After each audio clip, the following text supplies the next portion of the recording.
Hi Alice, hi David, hi Benjamin, and if you're watching, hi Sam. It's Daddy with another bedtime story. This is another two-part story, but I think I'll put together both parts into one video. And normally there's one picture per story, but this one actually has three pictures for its two parts. So I'll show you each of those. We'll find out what each of them are. We look here, we see a fish with a key around its neck and an underwater treasure chest, it looks like. And over here, it looks like the ocean it might be under. And over here, it looks like an oyster.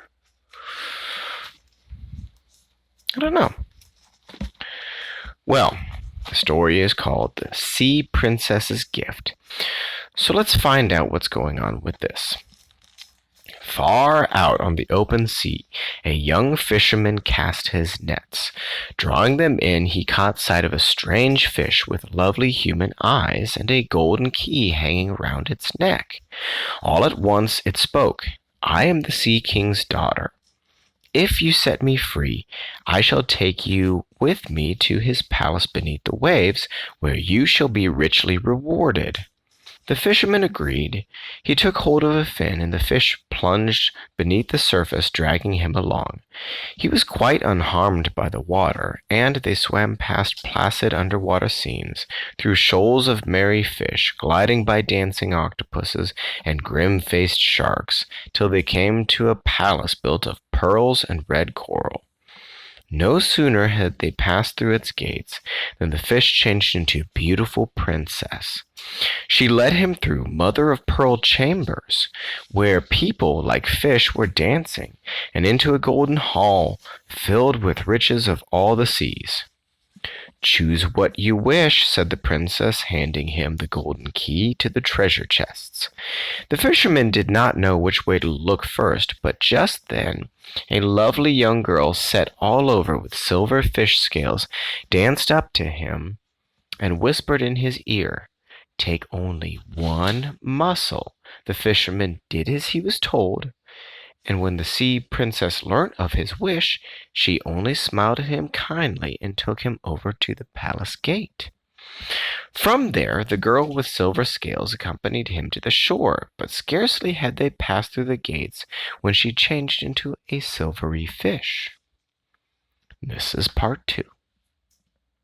The fish girl was so kind and beautiful that the young man fell in love with her before they reached the shore. "What a pity you may not live on land," he mourned. "I should like you to be my wife." But the fish only smiled and answered, "Trust in your mussel. It will fulfill your every wish." So the fisherman told the mussel his wish, and lo and behold, when they reached the shallows, the silvery fish again changed into a beautiful girl, and she stepped out onto the shore with him. But the fisherman looked around in vain for his cottage home. When he had been in the palace beneath the waves, 100 long years passed in the world above. The young man was startled. "If only my old mother and father were here," he exclaimed bitterly. The moment he said this, wonder of wonders, the family cottage appeared before his very eyes, and on the doorstep an old couple began to wake from a very deep sleep. "How soundly we have slept," they yawned in wonder, and at once they warmly greeted their son and his bride. From then on, they all lived in happiness and contentment. The magic mussel fulfilled their each and every wish, and when one day the envious king of the land heard of their riches and tried to steal the magic mussel by force, a great wave from the sea swept the king and all his soldiers into the depths of the ocean. Then the poor fisherman became ruler of the whole country, and the beautiful fish girl his queen. The end. Now remember, these are bedtime stories meant to give us very nice thoughts so that we can rest well and maybe have good dreams.